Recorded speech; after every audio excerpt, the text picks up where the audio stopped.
The सिंधुवर्ल्ड.com की पेशकश।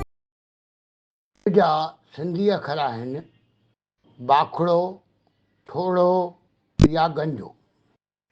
बिना मतलब गैर निस्बती लाॻापो न रखण वारो, गड़बड़, नंग, बरकी या गठरी, चिख्या, नुक़सानकार या दुखदायक।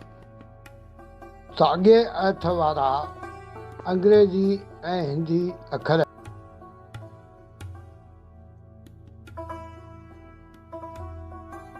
पन न हुजनि मतलब सुकल हुजे त वण बाखड़ो ऐं मथे ते वार न हुजनि त माण्हू ठोड़ो। लोकसभा में चयल ॻाल्हियुनि खे चाहे कानूनी ॾोह न लिखियो वञे, पर इहे गड़बड़ पैदा करे सघंदियूं आहिनि।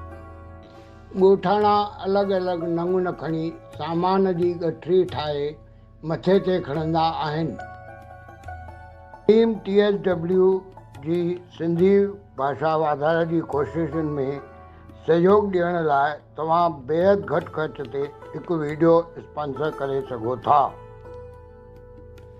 मसाणनि में अर्थे ते आंदल मुअल शरीर खे चिख्या जी बाहि हवाले कयो वेंदो आहे, जंहिंखे अग्नि संस्कार चइबो आहे।